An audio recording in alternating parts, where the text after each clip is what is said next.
Your Honor, my client built the empire, my husband's attorney announced, gesturing toward Daniel with the theatrical flourish of someone who'd clearly practiced this speech in the mirror. He founded Thornton Capital Partners. He closed the deals. He made the strategic decisions that grew a $500,000 investment into a $23 million portfolio. His wife, meanwhile, organized dinner parties and redecorated the house. The attorney, a man named Bradley Morrison who'd made his reputation destroying women in divorce proceedings, smirked at me across the courtroom as if I were already defeated. She was just a housewife. She gets nothing beyond what the prenuptial agreement specifies, $200,000 and the contents of her closet. My husband Daniel nodded along, confirming every word, 15 years of marriage reduced to a dismissive wave as he denied I'd contributed anything of value to his success or our life together. I said nothing, not because I was defeated but because I was waiting for Judge Patricia Holloway to call the recess I knew was coming, waiting for her to review the financial disclosure I'd submitted under my maiden name.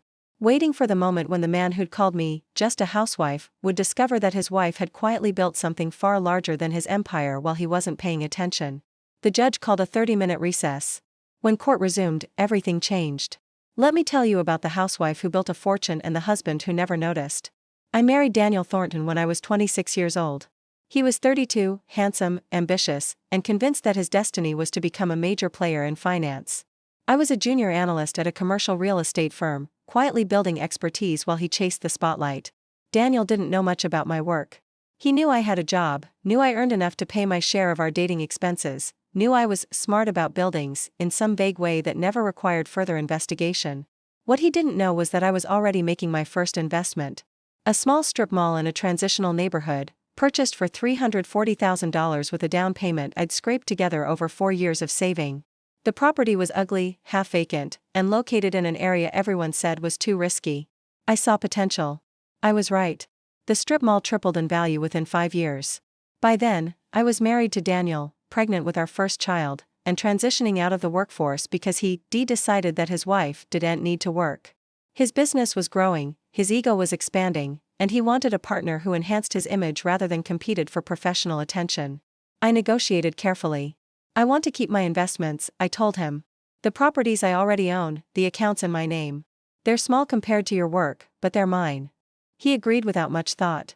My holdings at that point were worth maybe $800,000, significant to me, negligible to a man building what he called an empire.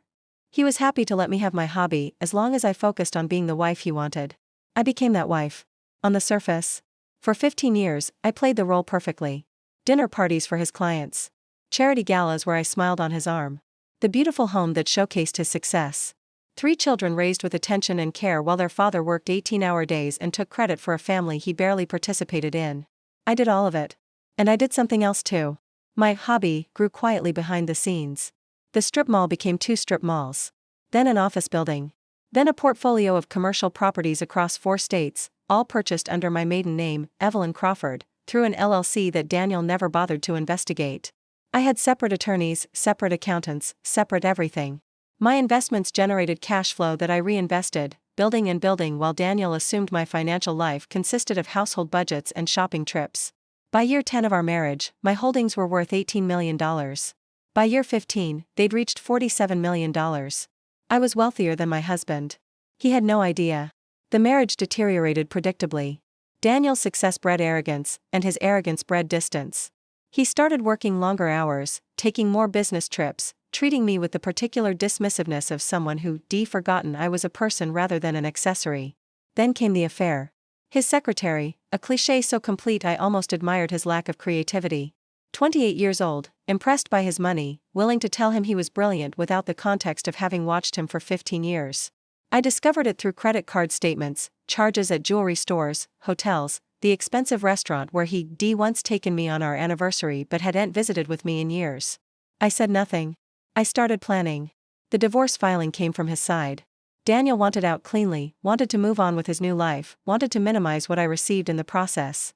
His attorney, Bradley Morrison, was famous for exactly this kind of work, high net worth divorces where the husband needed to protect assets from a wife who contributed nothing. They assumed I was what I appeared to be, a housewife with no income, no separate assets, nothing but the prenuptial agreement that limited my payout to $200,000 and personal property. They never checked. The courtroom battle began predictably. Daniel's legal team presented him as the sole architect of the family's wealth. His testimony emphasized every sacrifice he'd made, the long hours, the strategic risks, the brilliance that had turned modest beginnings into significant fortune. My contributions were dismissed with contempt. She organized dinner parties, Morrison summarized. She redecorated the house. She supervised the household staff. These are valuable activities, but they don't constitute financial contribution to the marital estate.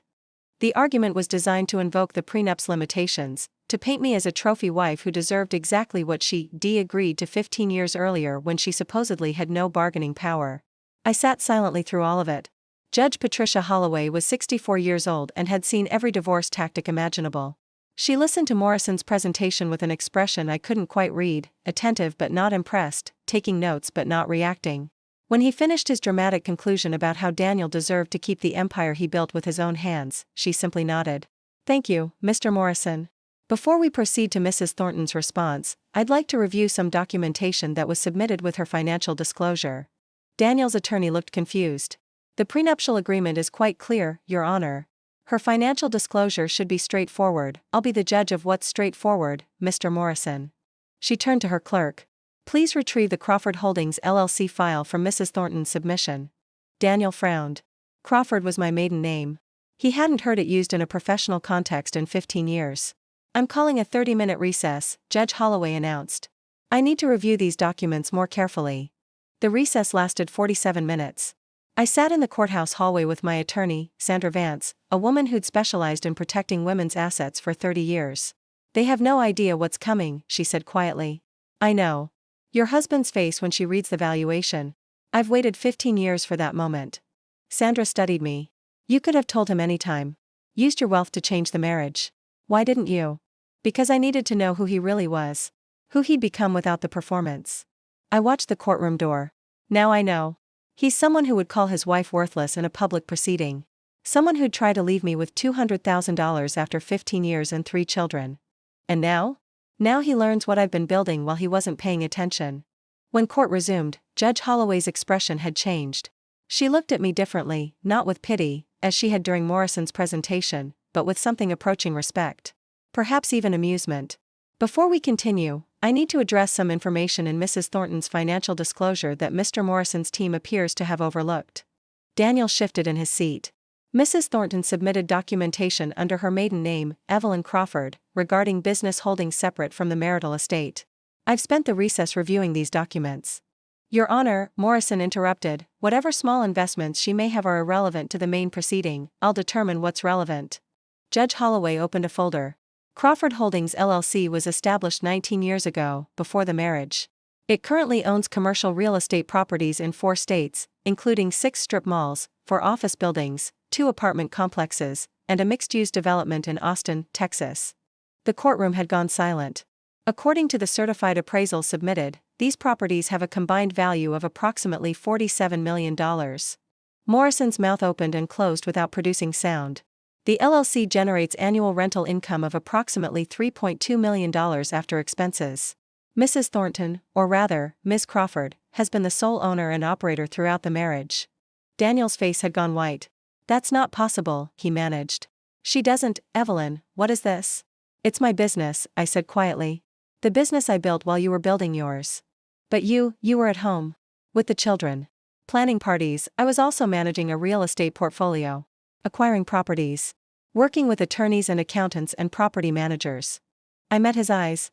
"You never asked. You assumed you were the only one capable of building something valuable."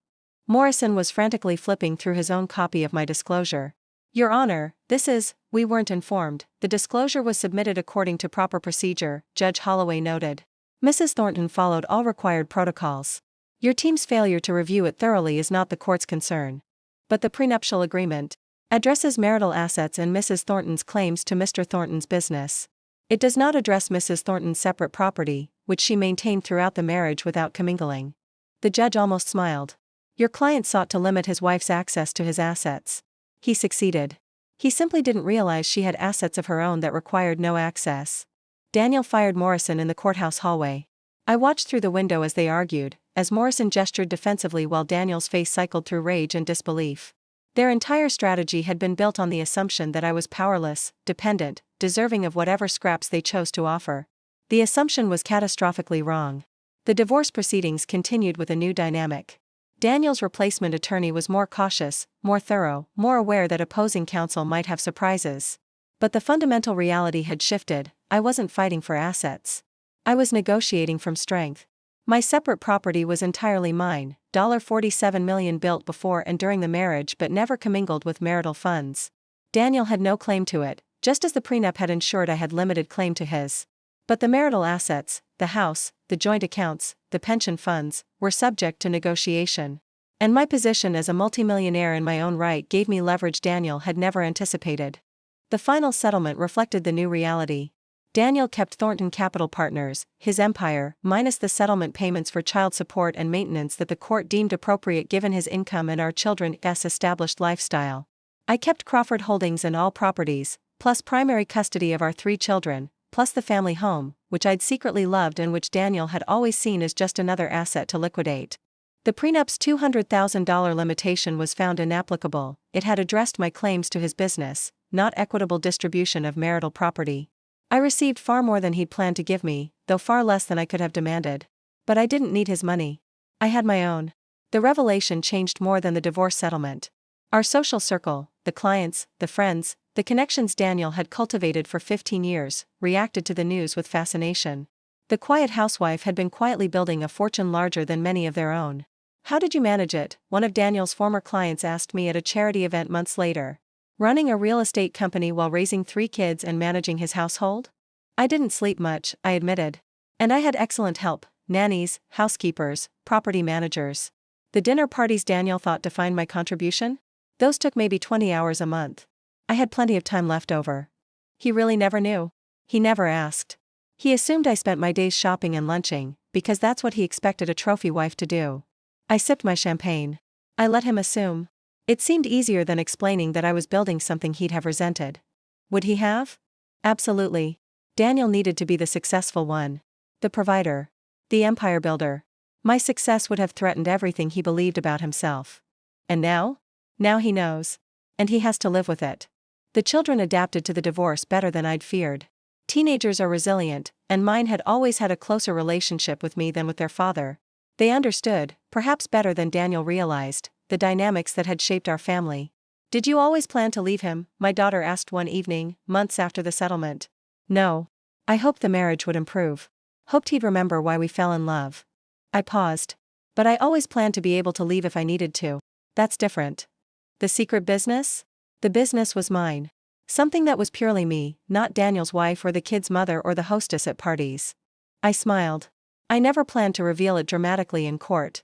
That part just happened. But you're glad it did?" "I'm glad he knows now. Glad everyone knows. Glad I don't have to pretend that organizing dinner parties was the full extent of my capabilities." Daniel remarried within 2 years.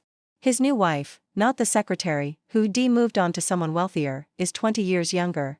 And genuinely content to be what I only pretended to be, a trophy wife whose value lies in appearance and social facilitation. I wish them well. Genuinely. Daniel wanted a particular kind of partner, and he's finally found one.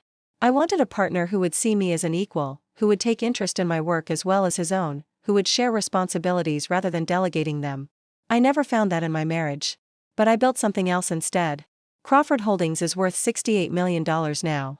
3 years post-divorce, I've expanded significantly, adding a hotel property in Florida and a warehouse complex in Arizona. The business has become my primary focus now that the children are older and the performance of Housewife is no longer required. I've also started a foundation, funding scholarships for women in commercial real estate, a field still dominated by men who assume women belong at home. The irony of financing it with money built while I was supposedly just a housewife isn't lost on me. People still ask how I did it. How I maintained 2 separate identities for 15 years, the socialite wife and the real estate developer. How I kept $47 million secret from a husband who thought he knew everything about our finances. The answer is simpler than they expect. Daniel never looked. He assumed he knew who I was because he decided who I should be. The dinner party planner. The decorating enthusiast. The woman who existed to support his ambitions and reflect his success. I performed that role because it served my purposes, gave me freedom, kept him comfortable, allowed me to build without interference. Every dinner party I planned, every social obligation I fulfilled, bought me time and space for the work that actually mattered to me. He saw what he expected to see. I built an empire in his blind spot. The courtroom revelation remains the defining moment. Judge Holloway's voice, calm and clear, these properties have a combined value of approximately $47 million. Morrison's sputtering confusion. Daniel's white-faced disbelief. The entire narrative of our marriage, the successful husband, the decorative wife, collapsing in real time. She was just a housewife, Morrison had said. The judge had pulled my file and discovered something different. I'm not just a housewife anymore. I'm not just anything. I'm a real estate developer, a mother, a philanthropist, a woman who built her fortune in silence and revealed it when silence was no longer strategic. Daniel spent 15 years assuming he was the provider. He was wrong. Daniel spent 15 years assuming I needed him. He was wrong. Daniel spent 15 years assuming his empire was the only one in our marriage. He was spectacularly wrong. She organized dinner parties, Morrison had sneered. Yes. I organized dinner parties. I also organized $47 million in commercial real estate, a team of property managers and attorneys, and the most satisfying courtroom revelation in my attorney's 30-year career. I was never just anything. Daniel should have asked what I did with the rest of my time,